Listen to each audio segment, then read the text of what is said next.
Assalamualaikum warahmatullahi wabarakatuh. Jadi hari ni kita nak hantar kucing kita Lola pergi ke klinik untuk mandulkan dia bersama dengan akak tercinta. Okey, jadi let's go. Haha.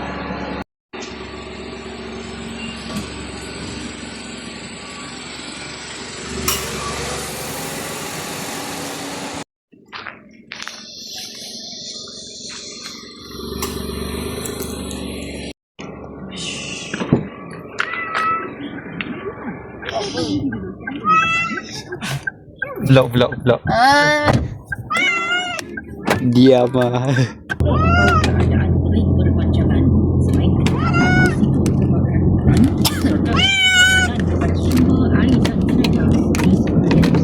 Okey Lola, ada kata sebelum dimandulkan hari ini.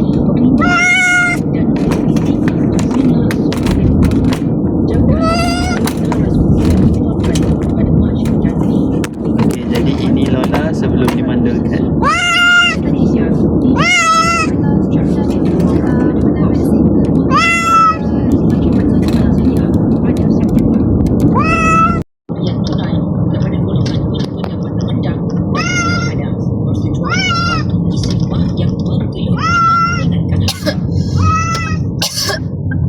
Konflik di Asia Barat. Semasa Sukan Commonwealth 2026, atlet angkat berat negara Siti Akilah Farhana Draman melakar kategori 86 kg. Atlet Malaysia 20 tahun itu mengumpul angkatan keseluruhan 253 kg. Tujuan kontingen negara kini beralih ke skuad berbasikal yang akan memulakan cabaran menerusi acara pecut wanita dan kirin lelaki. Jago berbasikal track negara Datuk Muhammad Azizul Hasni Awang dijadual beraksi dalam saringan 3 acara kirin. Sementara rakan sepasukan yang juga pemenang pingat gangsa edisi Birmingham 2022, Muhammad Syafiq bersambung dalam saringan keempat. Dua pelungkuk wanita Nurul Hasan Izzati Muhammad Asri dan Alisa Muhammad Farid pula akan memulakan kempen masing-masing dalam acara pecut wanita.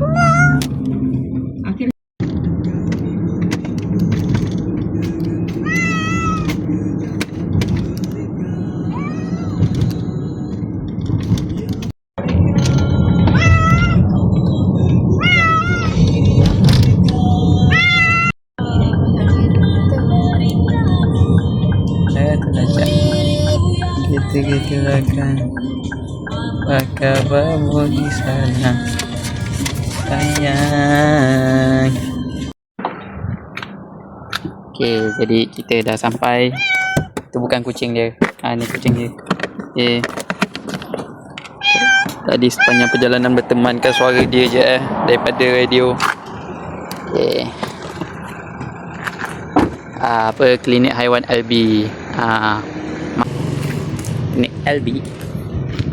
Okey, baik. Jadi sekarang ni kita tengah tunggu kucing kita dimandulkan dan kita diberi pilihan sama ada nak tunggu terus ataupun nak tunggu panggilan daripada doktor. Sebab kucing tu kalau tunggu terus dan terus ambil, kadar bius dia tinggi.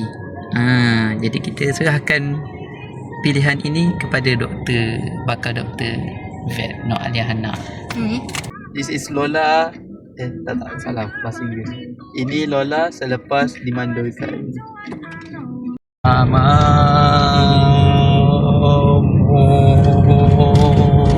Jangan bos.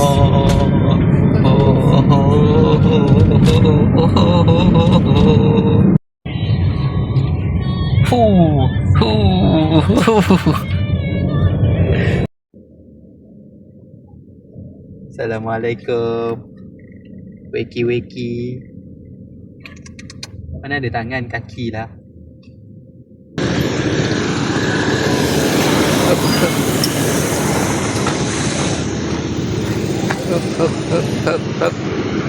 Kuih. Boleh kuih.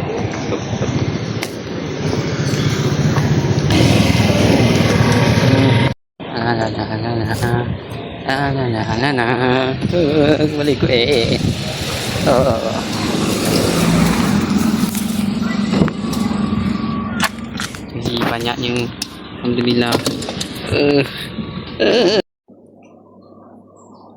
Okay, Lola. Okey, makanan dah ada. Siap.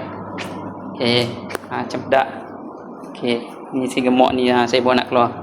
Tak payah. Okey, itu sahaja jalan cerita pada hari ini. Terima kasih. Suka-suka.